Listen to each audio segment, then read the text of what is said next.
Battery डालते हैं और जब चलता है बैटरी जैसे ही लो हो जाता है तो फिर दोबारा से चार्ज में डालते हैं तो सिर्फ चार्जिंग का लोगो आता है। तो आप का परसेंटेज है वो 2% भी यहाँ पे।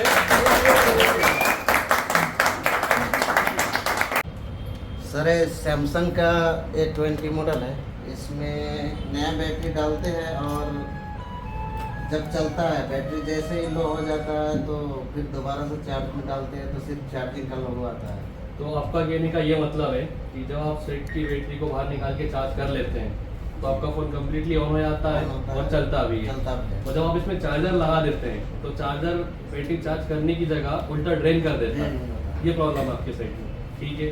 तो अभी हमारी जो चार्जिंग की लाइफ फ्लैश चल रही है उसमें हम इसको लाइव फिक्स करने वाले हैं आपके सेट को, ताकि आपको भी पता लगे कि ऐसी टाइप की आपके पास अगर इन फ्यूचर में जितने भी हमारे लाइफ में जो व्यूअर हैं और हमारी जो लाइव क्लास में हमारे स्टूडेंट हैं उनके पास भी अगर ऐसी कोई प्रॉब्लम आती है तो भी अपने लेवल पे वो फिक्स कर पाए। ठीक है दिनेश जी, अपन चेक करते हैं आपके सेट में क्या क्या प्रॉब्लम है और कहाँ से इसकी प्रॉब्लम फिक्स होने वाली है।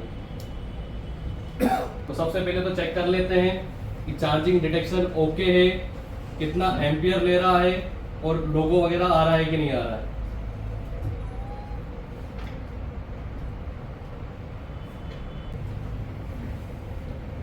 तो चार्जिंग का लोगो तो हमारा आ रहा है, पर जो एम्पियर है वो हमारा 0.6 ही कंज्यूम हो रहा है, क्योंकि अगर 0.6 की एम्पियर कंज्यूम जब तक होगा तो हमारा जो चार्जिंग है वो फेक चार्जिंग में चला जाएगा। तो अभी भी हमारा कोई इसमें एम्पियर नहीं बढ़ा है, वो जो चार्जिंग लोगो है सिर्फ ओनली फॉर लोगो ही आ रहा है, बैटरी का परसेंटेज वगैरह सो कुछ भी नहीं हो रहा है। तो अभी हम इसको चेक करेंगे कि इसकी प्रॉब्लम कहाँ से आने वाली है।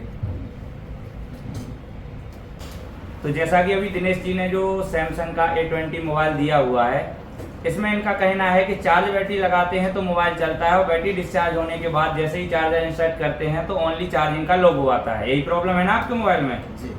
तो अभी कंडीशन क्या है कि जैसे डोल डेकर, तो अक्सर क्या होता है ज़्यादातर डोल डेकर में डाउट जाता है, लोग बिना कोई टेस्टिंग के ही डोल डेकर कर देते हैं।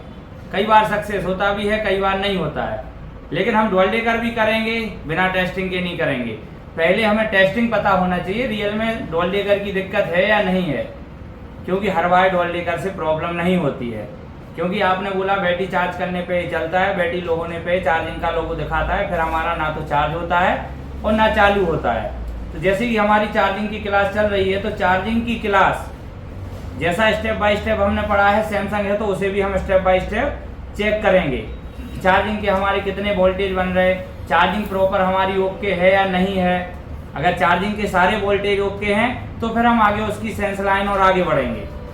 तो हम ये चीज़ आप लोगों के सामने स्टेप बाय स्टेप चेक करेंगे, ताकि आपने जो थ्योरी पढ़ी वो आपको मोबाइल पे समझ में आए कि मोबाइल पे हमें टेस्टिंग करनी कैसे है।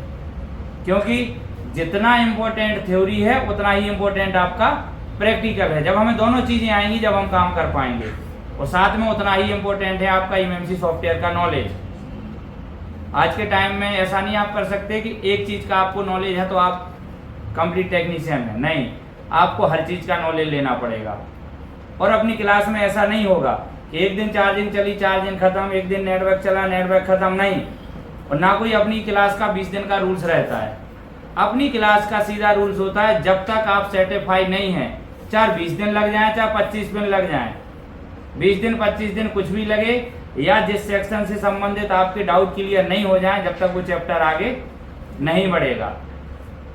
यानी कोई टाइमिंग फिक्स नहीं रहने वाली। हमारा उद्देश्य सिर्फ है आप जिस उम्मीद से आए उस उम्मीद से हम और ज़्यादा आपको दे सकें।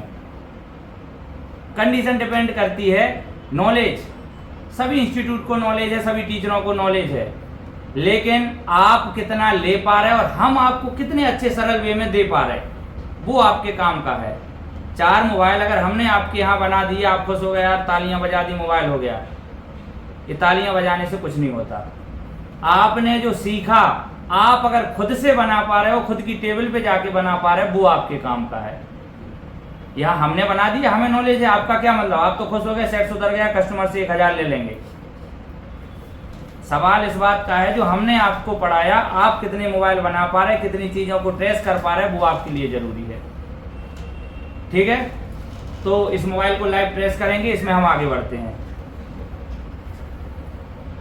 तो अभी इसमें चार्जर का बीबस से लेके हम शुरुआत करेंगे। तो रवि सर हमारे चेक करेंगे, मैं यहाँ स्कीमेटिक में उन्हें दिखाता हूँ कि लाइन कहाँ कहाँ हमारी जा रही है।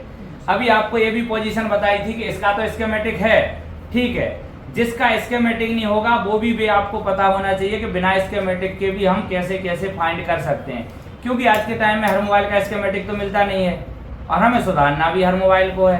तो सबसे बड़ी कहानी ये होती है, कस्टमर अगर आपके पास सेट लेके आया तो डायरेक्ट लगभग वो आप बना ही देंगे, लेकिन आप लोग अपनी क्लास में ही ज़्यादा होता है, मतलब ऐसा अपनी क्लास का भी एक अभी तक का परसेंटेज बना हुआ है कि 10 से 20% ऐसे लोग होंगे जो फर्स्ट टाइम स्कीमेटिक सीख रहे हैं। बाकी ज़्यादातर लोग होते हैं जो बारीकी परेशानियों में डीपली उलझे हुए होते हैं। तो यानी कंडीशन, आप लोग जो काम करते हैं, दुकानदारों का काम करते हैं, दुकानदार कोई ईजी काम आपके पास लेके नहीं आएगा। दुकानदार पहले सब कुछ कर लेगा, फिर नहीं होगा, फिर आपके पास जाएगा। तो आपको फिर वो स्टेप भी पता होना चाहिए कि अब डीपली हमें कहाँ तक जाना है, ठीक है। तो आगे इसमें चार्जर लगा के बीबस इसका देखते हैं कहाँ जा रहा है। तो जैसा हमने चार्जिंग सेक्शन में देखा था, हम क्या करेंगे, कनेक्टर को पकड़ के चलेंगे, क्योंकि नीचे हमारा जो सब बोर्ड का बेल्ट होता है और सब बोर्ड होता है, ये ऑलरेडी ओके होना चाहिए, हमें पहले ही देखना है। अब हम डायरेक्ट सब बोर्ड का कनेक्टर पकड़ेंगे। तो इसमें नंबर दिया है SOC 6000, इसको डालते हैं हम स्कीमेटिक में। ये हमने डाला, क्या लिखा है, मैन FPCB, ठीक है। अभी इसमें देखते हैं हमारा बीबस। तो देखो ये हमारा यहाँ पे बीबस दिया हुआ है, ठीक है।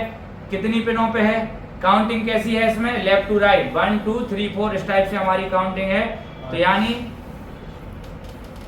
एक तरफ हमारी कितनी पिने जा रही है, यहाँ पे 1 2 3 4 पिने एक साइड है, और इस साइड 1 2 3 4 पिने एक साइड है। यानी हमारी 4 इस साइड 8 पिनों पे हमारा जा रहा है। तो हमें क्या करना है कि अगर हम पिन पे चेक करेंगे तो बेल्ट निकालना पड़ेगा, तो हम पिन पे चेक नहीं करेंगे, या तो इसके टेस्ट पॉइंट पे चेक करेंगे या इस लाइन में लगे कंपोनेंट्स पे चेक करेंगे। तो बीबस 5 वोल्ट को हम पकड़ लेते हैं, और वोल्टेज को भी आपको ध्यान में देना है। ये 5 वोल्ट लिखा है, जिस मोबाइल में हमारी टर्बो होगी वो 9 वोल्ट पे पहुंच जाएगा। अच्छा, टर्बो स्टार्ट कब होगी, जब हमारा मोबाइल ओके कंडीशन में रहेगा, सॉफ्टवेयर कंट्रोल होती है टर्बो। पहले जब हमारी प्राइमरी आईसी पूरा वर्किंग में रहेगी तब जाके वो इनेबल कराएगी। अगर आपका मोबाइल डेड है या सॉफ्टवेयर इशू में डेड पड़ा है, इस कंडीशन में कभी भी आपकी टर्बो इनेबल नहीं होगी, जब वो आपका 5 वोल्ट ही दिखाएगा, ठीक है, 9 वोल्ट नहीं दिखाएगा। अभी हम इसको आगे बढ़ते हैं। जैसे ही हम आगे बढ़े, ये हमारी OBP है, ठीक है। OBP के इनपुट और आउटपुट दोनों साइड हमें चेक करना होता है, लेकिन हम डायरेक्ट आउटपुट में ले लेंगे ताकि हमें ये भी पता चल जाएगा OBP वर्किंग में है या नहीं है। हम डायरेक्ट आउटपुट चेक करेंगे सीधा। अभी ये जो OBP है, 2 टाइप की आपको OBP मैंने बोला था, एक बाईपास करने वाली, एक बाईपास नहीं करने वाली। अभी इसकी जो कंडीशन है, इसकी OBP में बीबस डिटेक्शन भी होता है, इसको भी बाईपास करने का तरीका होता है, जो हम लाइव प्रैक्टिकल करके आपको लिखवाने वाले हैं कॉपी में। लेकिन कंडीशन आपको देख लेना है, अगर OBP IC से डिटेक्शन दिया गया है तो आप इस IC को हटा के डायरेक्ट जंपर नहीं करेंगे। अगर डायरेक्ट जंपर कर देंगे, डिटेक्शन नहीं होगा तो भी आपकी चार्जिंग नहीं होगी, ठीक है। तो OBP बाईपास करते समय भी हमें इस बात का ध्यान देना होता है, क्या इसमें डिटेक्शन है या नहीं है। तो फिलहाल में अभी हम इस पे आउटपुट देखते हैं, आउटपुट मिल रहा है कि नहीं। तो आउटपुट हमारा कहाँ मिल जाएगा, आउटपुट में ये लगा कैपेसिटर C6032। ये बात इसमें लिखी हुई है कि 1000 नैनोफैराड का कैपेसिटर है, लेकिन बहुत सारे स्कीमेटिक में आपको किसी भी कंपोनेंट्स की वैल्यू लिखी नहीं मिलेगी। उसका भी हम आपको रियल तरीका बताएंगे, जिससे आप पता कर सकेंगे कि कंपोनेंट्स की वैल्यू क्या है। रजिस्टर लगी तो कितने किलो ओम की लगी, कैपेसिटर है तो क्या है, हेनरी कितनी, कॉइल कितनी है, ये सारी चीजें स्कीमेटिक में ना लिखे होने के बाद भी आप पता कर पाएंगे, वो भी प्रॉपर ओरिजिनल, ठीक है। इन बारीकियों पे हमें ध्यान देना है। तो अभी हम इस कैपेसिटर को फाइंड करते हैं लेआउट में। तो हम जाते हैं लेआउट में, और लेआउट में हम इसको फाइंड करते हैं नेक्स्ट। तो अभी हम देखेंगे तो हमारा जहां कनेक्टर लगा था उसके साइड, देखो जब भी हमें फाइंड करना है हम क्या कर देंगे, नेक्स्ट। या फिर ऐसा जूम करके हम इसको नेक्स्ट कर देंगे तो क्या है वो सामने दिख जाएगा। अब करेंगे उसे छोटा ताकि आपको पता चले एरिया किस में था। अब हम इसको छोटा करते जाएंगे यानी ये हमारा कनेक्टर लगा है उसके जस्ट ऊपर ये यहाँ पे इसकी लोकेशन है। तो सर जरा बोर्ड में देखना। तो सर अभी हमने जो दिनेश जी ने जो सीट निकाली हुई है वो चार्जिंग आईसी साइड से ऑलरेडी पहले से ही रिमूव की हुई है। तो हम यहाँ पे चार्जिंग आईसी प्लस कोई कंपोनेंट ऐसा हो जिसमें हम ये देख पाए ताकि हम ये बैक से ठीक है। निकालना पड़े। अभी उसकी अगर हमें बैक नहीं निकालना है हम डायरेक्ट जाके आईसी के इनपुट पे भी चेक कर सकते हैं। ठीक है, यहाँ सीट लगी है कोई जरूरी नहीं। हम कस्टमर का काम करेंगे एकदम फ्रेश वे में, जितना रिक्वायरमेंट है उतना उसको उखाड़ेंगे, जितना रिक्वायरमेंट नहीं है नहीं उखाड़ेंगे। ठीक है, तो हम डायरेक्ट इसको और आगे बढ़ा देते हैं। तो आगे हम बढ़ा देते हैं। अभी मैंने क्या बोला था, ओबीपी के इनपुट से आउटपुट में थोड़ा सा नाम का डिफरेंस कंपनी कर देती है। यहाँ क्या लिखा है बीबस 5 वोल्ट, ठीक है, CON यानी हमारा ये यहाँ पर कनेक्टर है, कनेक्शन यहाँ पे दिया गया है। लेकिन अभी जो आउटपुट में लिख दिया है OBP, बीबस 5 वोल्ट OBP। इसको आगे बढ़ाते हैं हम। नेक्स्ट, ये हमारी आईसी लगी हुई है S2MU 106X01। ठीक है, अभी इसके पास हम डायरेक्ट इस कैपेसिटर कॉइल कहीं भी देख सकते हैं। ठीक है, तो कॉइल दो टाइप की होती है। एक कॉइल ऐसी आपको मिलेगी जिसके बगल में हमें सोल्डिंग पॉइंट होते हैं, हम चेक कर सकते हैं। और एक कॉइल आपको इस टाइप की मिलती है, बगल में जगह ही नहीं होती है, नीचे सीधा फिक्स होता है, तो हम चेक नहीं कर सकते हैं। तो हम क्या करेंगे, डायरेक्ट कैपेसिटर पे देखेंगे, कॉइल को फाइंड नहीं करेंगे। तो हम इस कैपेसिटर को देख लेते हैं।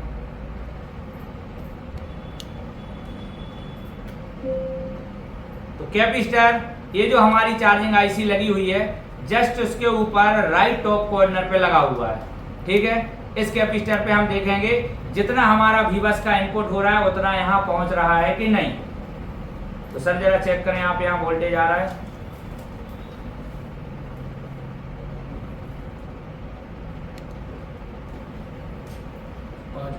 मिल रहा है सर। ठीक है, 5.0 हमारा यहाँ पर वोल्टेज आ रहा है। तो अभी हमने देखा कि हमारा चार्जिंग आईसी में वोल्टेज इनपुट हो रहा है। अभी इसके बाद हम देखेंगे कि हमारा VPH बन रहा है कि नहीं बन रहा है, क्योंकि अगर चार्जिंग आईसी ओके होगी तो बैटरी हमारी लगी नहीं, तो चार्जर लगाने के बाद हमारा VPH बनना चाहिए। और VPH हमारा बन रहा है तो फिर हम इसकी करेंगे कूल टेस्टिंग। फिर हमारा DMDP भी जिम्मेदार होती हैं, सेंस की लाइनें भी जिम्मेदार होती हैं, तो फिर हम उनको देखेंगे। तो अभी सर आपकी ये कॉइल लगी हुई है, इसके बाद देखते हैं कैपेसिटर। जैसे कैप ओपन लिखा हुआ है, लेकिन कोई दिक्कत नहीं, पॉइंट वहाँ होगा तो हम वहाँ पे भी चेक कर पाएंगे। ये नीचे जो एक कैप लगा हुआ है C5266, इस पे आप देखें जरा, यहाँ पे VPH बन रहा है क्या? सर 3.2 VPH पावर भी आ रहा है। ठीक है, पहले जो हमारी थ्योरी थी तो पहले हम क्या बोलते थे 3.7 से लेके 4.2, लेकिन आज के सेटों में क्या कंडीशन रहने वाली है, 3.1 से ही मोबाइल स्टार्ट हो जाते हैं। 3.1 से ले जाके अभी आप 4.2 बोल सकते हो। और जो 8 वोल्ट की बैटरी आएंगी वो 8 वोल्ट सिर्फ आपकी चार्जिंग के लिए यूज में होता है, बाकी हमारा जो मोबाइल होगा चालू वो VPH इसमें इतना ही बनेगा। ठीक है, 4.1 से लेके अभी 3.1 से लेके आपको एवरेज चलना है और ये आपको जाना है 4.2 तक। VPH भी कम बनने से कई बार स्टार्ट होने लगता है हमारा मोबाइल, तो इन बारीकियों पे भी हमें ध्यान रखना है। अभी हमारा इतना एक हॉट टेस्टिंग जो हमें करनी थी वो ओके है। ठीक है, ये सैमसंग का मोबाइल है तो इसमें बूट कैप की 2 पोजीशन होती हैं, एक जो आपकी सीरीज आएगी उसमें मिलता है, दूसरी सीरीज में नहीं मिलता है। ठीक है, तो अभी हम इसकी करेंगे direct cool testing. Hot testing में हमने इनपुट और वो देख लिया, अभी कूल टेस्टिंग में हम DMDP देखते हैं और फिर अदर आगे हम बढ़ते हैं। USB data positive, USB data negative. ठीक है, JTAG वाली इसमें लाइनें नहीं, इनसे हमें अभी कोई लेना देना नहीं है क्योंकि ये सैमसंग का मोबाइल है। DMDP पहले हमारी चार्जिंग में जाएंगे फिर CPU में जाएंगे।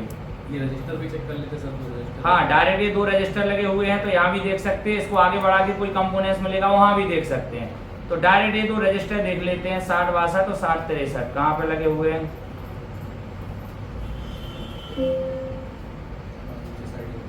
ये हमारी उस चार्जिंग के ही पास 6062 और 6063 हमारे लगा हुआ है। तो मल्टीमीटर को करेंगे डायोड मोड में और फिर इसको चेक करेंगे कि इस पे हमारे DMDP की कनेक्टिविटी है या नहीं है।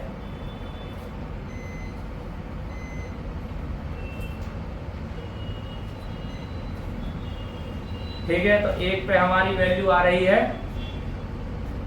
627, यानी 600 के ऊपर ऊपर दोनों पे हमारी है, यानी डीपीडीएम का हमारा कनेक्शन ओके है। तो अभी इसमें वीबस में वोल्टेज प्रॉपर बन रहा था, एक बार वीबस और वीपीएच की सॉर्टिंग और एक बार आप देख लें। तो सर अभी जो हमारा वीवर्स था वो 50 वाला जिसमें हमारा 5 वोल्ट डाउन हो रहे थे। हाँ, तो 562 ये सही है, 562 है। फॉरवर्ड वाइज एक बार हम देख लेते हैं इसको। फॉरवर्ड वाइज ठीक है, ये भी ओके है। हम वीपीएच पावर की भी एक बार चेक कर लेते हैं। तो वीपीएच पावर हमारी आईसी लगी हुई है, नीचे कॉइल है, एक डायोड लगा है, इधर हमें मिल जाएगा कहीं भी। सिस्टम में 27 की यहाँ दिखाइए, यहाँ दिख ही नहीं रहा आपका।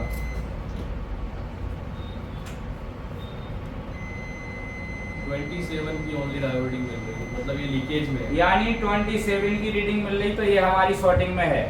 अब ये 3 डिजिट में दिखा रहा है क्योंकि ये 5 डिजिट का मल्टीमीटर है, यानी 27 की रीडिंग आ रही। फॉरवर्ड कंडीशन में और आप देखें एक बार, सेम रिवर्स एंड फॉरवर्ड में ओनली 27 की रीडिंग आ रही। अभी कंडीशन क्या बनी, 3.2 इस पे वोल्टेज भी बन रहा, फिर भी ये लीकेज में है, यानी ये सॉर्टिंग में आपका है। तो इससे हमारा डायरेक्ट ही हमारी ये कंडीशन क्लियर हो गई कि हमारा वीपीएस सॉर्टिंग में है, इसलिए चार्ज बैटरी लगाते हैं तो हमारा मोबाइल चालू होता है। डिस्चार्ज होने के बाद सॉर्टिंग होने के कारण वहाँ पे हमारा बैटरी स्टोर नहीं हो रहा है। ठीक है, तो पहला हमारा काम है इसकी सॉर्टिंग को फाइंड करना। इसकी सॉर्टिंग अगर निकल जाएगी तो हमारा मोबाइल चार्ज भी होने लगेगा। अगर नहीं होता है चार्ज तो फिर इसके बाद उसका और स्टेप हम चेक करेंगे। तो सबसे पहले अभी हमें जो वीपीएच की लाइन की शॉर्टिंग मिली है, तो पहले हम उसको क्लियर करेंगे, क्योंकि एक रीज़न ये भी बनता है हमारी फेक चार्जिंग के लिए, क्योंकि जितना हमारा वोल्टेज आईसी से आउट हो रहा है, हो सकता है कि शॉर्टिंग के कारण ही वो पूरा ड्रेन हो सकता है, कि वो पॉसिबल ही शॉर्टिंग के कारण वो ड्रेन हो रहा है। उसके बाद अगर फेक चार्जिंग की प्रॉब्लम बनती है तो हम इसकी जो अदर रिक्वायरमेंट है उसको भी हम चेक करेंगे, क्योंकि फेक चार्जिंग के भी बहुत सारे रीज़न होते हैं, कभी भी एक रीज़न से हमारी फेक चार्जिंग नहीं होती। तो सबसे पहले अभी जो हमारी फर्स्ट प्रायोरिटी बनती है काम करने की, जैसे कि अभी हमने इसको चेक किया है, तो जो हमें जो वीपीएच पे लीकेज बना है, क्योंकि ये फुल शॉर्ट नहीं है, अगर फुल शॉर्ट होता तो हमारा साइट डेड होता, क्योंकि अभी ये लीकेज कंडीशन में पाया गया है। ये लीकेज होने के कारण फ़ोन का चार्जिंग लोगों में भी है, और फ़ोन जब ये बैटरी बाहर से चार्ज करके लगाते हैं किसी भी चार्जर से या फिर डायरेक्ट किसी भी डीसी वगैरह से चार्ज करके लगाते हैं, तो इनकी बैटरी चार्ज होने के बाद इनका फ़ोन ऑन भी होता है और चलता है, और जैसे ये चार्जिंग लगाते हैं तो इनकी बैटरी ड्रेन होना स्टार्ट हो जाती है, मतलब चार्जिंग करने की जगह उल्टा वो रिवर्स ड्रेन होने लगती है। तो ये हमारा शॉर्टिंग के कारण इनकी प्रॉब्लम बन रही है। अगर हम शॉर्टिंग फिक्स करते हैं तो हो सकता है कि पॉसिबल ये भी है कि इनका चार्जिंग की प्रॉब्लम 100% सॉल्व भी हो जाए। अगर उसके बाद नहीं होती है तो जो अदर स्टेप हमने पढ़ी है लाइव क्लास में, हम उनको भी बिल्कुल फॉलो करके देखेंगे कि हमारी जो चार्जिंग की प्रॉब्लम है उसको हम यहाँ पे बिल्कुल फिक्स करने वाले हैं। तो सबसे पहले अभी हम ये चेक करेंगे कि हमारी शॉर्टिंग किस साइड है, हमारी मदरबोर्ड साइड है या फिर हमारी आईसी साइड है। तो अभी हम इसकी जो चार्जिंग की कॉइल है उसको रिमूव करने के बाद हम ये चेक करेंगे कि हमारी शॉर्टिंग किस साइड से हमें मिल रही है।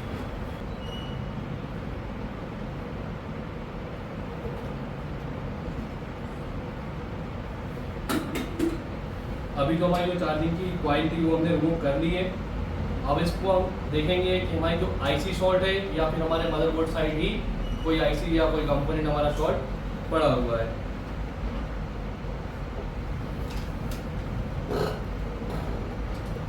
इसमें आपको ये नहीं मानना है कि आईसी से हमारा कनेक्शन हट गया, फिर भी शॉर्टिंग हमारी फाइंड हो जाती है। क्यों हो जाती है? क्योंकि जहाँ कॉइल लगी होती है उसके नीचे से वीपीएच जाता है, तो एक सिरा तो आईसी से फिर भी जुड़ा होता है, लेकिन फिर भी वहाँ से क्या है मोस्फेट लगा होता है, तो शॉर्टिंग हमारी फाइंड हो जाती है कि आईसी तरफ है या आगे सर्किट तरफ है। तो सर इसका एक बार बिटमैप खोलेंगे। चलिए बिटमैप खोल देते हैं। अब हम ये पता करेंगे कि हमारा कौन सा पॉइंट आईसी साइड कनेक्ट है और कौन सा साइड हमारा जो मदरबोर्ड रहते तो दोनों आईसी साइड है, मगर एक पॉइंट जो रहता है जिसपे हमारा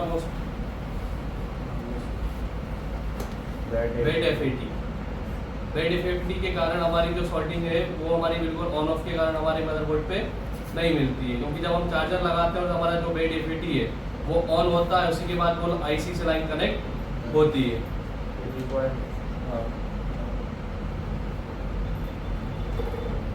ठीक है, आईसी में हमारा कौन सा सिस्टम जुड़ा है, ये राइट साइड से जुड़ा हुआ है, और लेफ्ट साइड ये हमारा VPH है, तो मदरबोर्ड में जाएगा। सॉर्टिंग इसी साइड में है। इस साइड है शॉर्टिंग, यानी हमारी आईसी ओके आगे शॉर्टिंग है। तो जैसे कि हमारी जो एक टिप्स था, यहाँ पे आपको दिखा देते हैं फिर एक बार।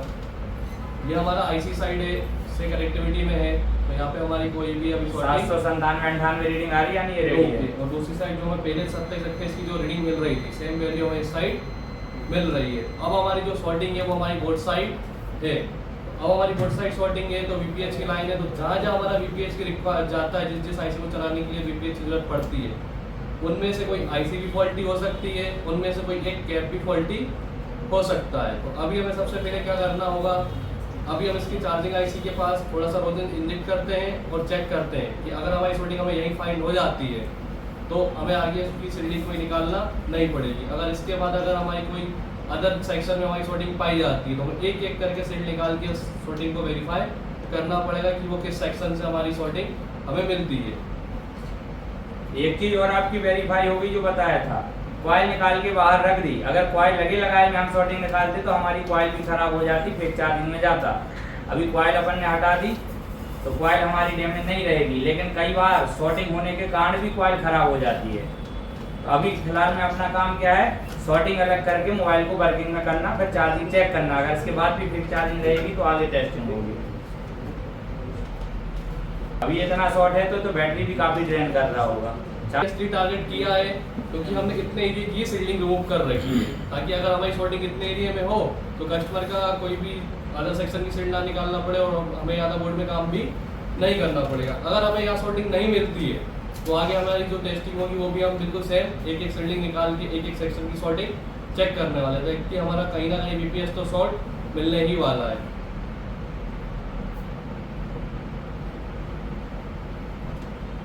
तो VPH की सॉर्टिंग निकालने के लिए जो हमारा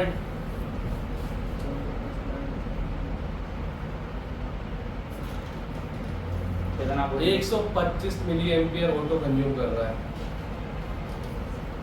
लो एम्पियर एकदम कंज्यूम कर रहा है। यहाँ तो हमारी कोई सॉर्टिंग ही नहीं है, कुछ गर्म हो जाता।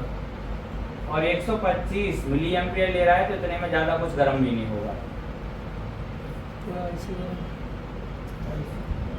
आईसी तो गर्म होगी भी नहीं ना, क्योंकि आउटपुट साइड है, इनपुट थोड़ी है। तो अभी हम जिस पे इंजेक्ट कर रहे हैं यहाँ पे जो हमारा VPH का केबल, हमें यहाँ पे कोई भी सॉर्टिंग नहीं मिल रही है क्योंकि हमारा कोई भी मदरबोर्ड का कंपोनेंट गर्म नहीं हो रहा है, और क्योंकि ये ओनली फॉर 125 मिली एम्पियर की सॉर्टिंग बता रहा है। तो सबसे पहले अभी हम इसका जो डायोड है ये निकाल देते हैं, क्योंकि कई बार ये शॉर्ट हो जाता है और जितना भी हम यहाँ से करंट दे रहे हैं वो सारा का सारा ग्राउंड में दे देता है, तो उससे भी हमारा कई बार मदरबोर्ड गर्म नहीं होता है और हमारा जो सॉर्टिंग है वो भी फाइंड नहीं हो पाता है। और पॉसिबल है कि इससे भी हमारी सॉर्टिंग बनी हुई हो, तो इसको एक बार हम रिमूव करके चेक कर लेते हैं। एक स्पेस पे निकाला जा रहा है, एक्सपीरियंस बेस पे। अक्सर इससे होता है, ऑलरेडी ये गर्म नहीं हो रहा है, अक्सर होता है तो पहले हम उसको अलग कर देंगे, अलग करने के बाद फिर आगे बढ़ेंगे।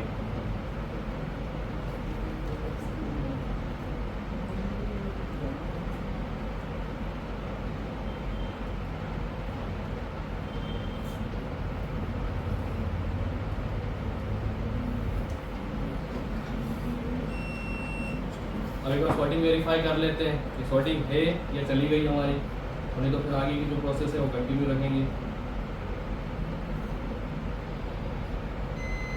तो अभी भी हमारी जो फॉरवर्ड वाइज सेम वैल्यू आ रही थी जैसे रिवर्स वाइज आ रही थी, तो अभी भी हमारी सॉर्टिंग कंटिन्यू है।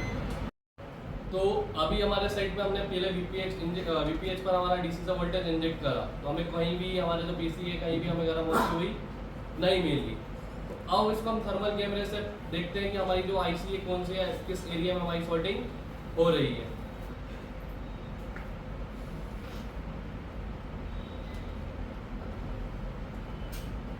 तो यहाँ पे हमारी जो चार्जिंग आईसी है वही हमारी जो फॉल्टी पाई गई है थर्मल कैमरे के अकॉर्डिंग। मगर आप लोगों को ऐसी ट्रिक्स भी बताई गई है जिसमें आप बिना थर्मल कैमरे के जो 30+ से भी जो आपकी सॉर्टिंग डाउन होती है उसको भी बिना थर्मल कैमरे के आप फाइंड कर सकते हैं। तो आपको थर्मल कैमरे की भी नीड नहीं पड़ेगी किसी भी सॉर्टिंग को निकालने के लिए।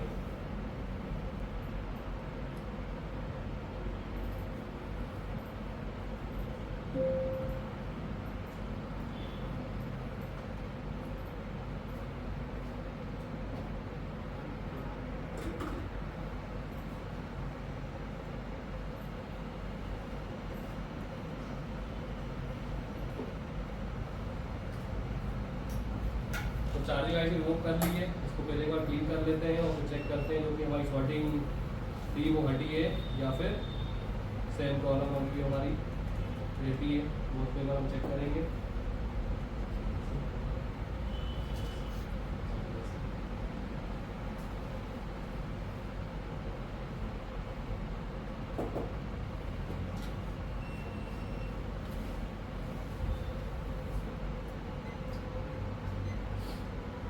तो चलिए शॉर्टिंग चेक करते हैं, जो हमारी शॉर्टिंग है वो फिक्स हुई है या नहीं। तो यहाँ पे जो हमारी रिवर्स वाइज फॉरवर्ड वाइज जो वैल्यू थी वो ऑयल आई है और रिवर्स वाइज हम चेक कर रहे हैं। तो हमारा जो डायोड रीडिंग था वो आप देख सकते हैं 262, मतलब कि हमारी जो शॉर्टिंग थी वो चार्जिंग आईसी से ही थी। तो अभी हम सबसे पहले इसमें एक बार चार्जिंग आईसी दूसरी लगा के चेक करते हैं। तो रिवर्स और फॉरवर्ड वाइज हमने जो चेक किया तो हमारी जो शॉर्टिंग थी वो हमारी प्रॉब्लम अभी फिक्स हो चुकी है। अब हमें एक बार इसकी चार्जिंग आईसी बदल के देखना है कि जो हमारे दिनेश जी के सेट में प्रॉब्लम थी रियली चार्जिंग की, वो हमारी फिक्स हुई या फिर नहीं।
तो अभी हम शॉर्टिंग चेक कर लेते हैं कि जो हमारे जिस लाइन पर हमें जिस पॉइंट पे कॉइल के सिरे पे शॉर्टिंग मिल रही थी वहाँ हमें शॉर्टिंग हट गई या फिर अभी सेम मिलने वाली, वो हम चेक कर लेते हैं।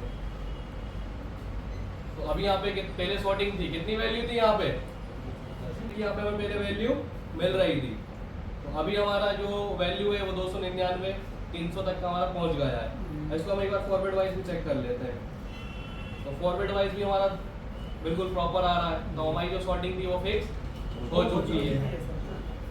अभी हमारी जो दिनेश जी की पहले जो फोन में जो लगी हुई कॉइल थी वही हम पहले लगा के चेक करते हैं कि हमारी जो चार्जिंग है वो हो रही है या फिर नहीं हो रही, क्योंकि शॉर्टिंग की केस में हमारी कई बार कॉइल भी बार बार चार्जर लगा लगा के कॉइल की हैंडरी भी बिल्कुल डाउन हो जाती है और हमारी कॉइल भी खराब हो जाती। तो अभी हम सबसे पहले पुरानी कॉइल को ही चेक करते हैं कि उसमें हमारी जो चार्जिंग है वो फिक्स हुई या फिर नहीं।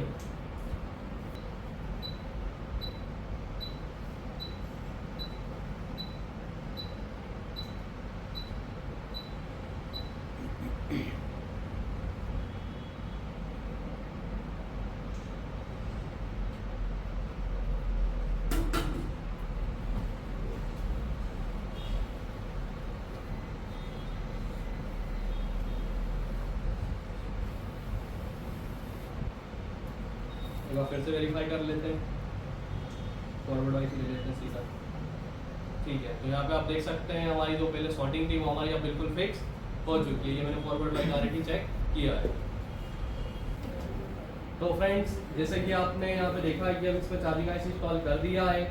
अभी हम इसमें चेक करते हैं कि हमारी जो चार्जिंग की प्रॉब्लम थी वो फिक्स हुई और जो फेक चार्जिंग का प्रॉब्लम आ रहा था तो हमारी जो चार्जिंग है वो बैटरी भर भी रही है या फिर अभी भी हमारी ड्रेन की प्रॉब्लम सेम बनी हुई है। तो अभी चार्जर इंसर्ट किया है, चेक करते हैं। हाँ, पहले हमारा जो चार्जर एम्पियर कंज्यूम कर रहा था वो मैंने आपको बताया था 0.06 तक 500-600 मिली एम्पियर तक ही कंज्यूम कर रहा था, मगर अभी लगाने के बाद 2 एम्पियर इसने सीधा कंज्यूम किया है। तो मतलब चार्जिंग हमारी स्टार्ट हो चुकी है। तो अभी हम ये देखते हैं, ये देख सकते हैं आप 1% अभी ये दिखा रहा है। तो अभी हम ये भी चेक करते हैं कि यहाँ एम्पियर दिखा रहा है, उसके बाद हमारा जो फोन का जो परसेंटेज है बैटरी का वो हमारा बढ़ता है या फिर नहीं बढ़ता है। तो अभी आप देख सकते हैं बैटरी का जो परसेंटेज है वो सिर्फ 1% ही चार्ज है। तो थोड़ा सा हम वेट करते हैं कि हमारी जो बैटरी है 2-3% से ऊपर जा रही है या फिर अभी भी हमारा कोई फोन में फॉल्ट बचा हुआ है।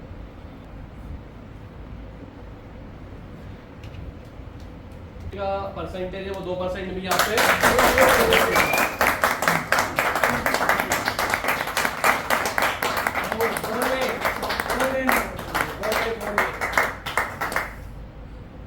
तो आपके पास भी अगर किसी भी टाइप की प्रॉब्लम आती है तो आपको जो सर सिस्टमेटिक डायग्राम आपको डीप लेवल तक पढ़ा रहा है तो एक एक स्टेप को आपको सिर्फ डीप स्टेप बाय स्टेप ही उसको डीपली चेक करना होगा। ये नहीं कि डायरेक्ट चार्जिंग आईसी रिप्लेस कर दो, डायरेक्ट जाके कुछ भी कर दो, ऐसा नहीं होता है। हमें पहले उसका वह पता होना चाहिए कि हम आईसी क्यों चेंज कर रहे हैं। जैसे कि फोन की टीम हमेशा आपसे बोलती है कि वो आपके पास क्यों, कब, कैसे, ये आपके पास होना चाहिए कि हमारी प्रॉब्लम कैसे बनी, क्यों बनी और हमने इसको कैसे फिक्स की है। Thank you.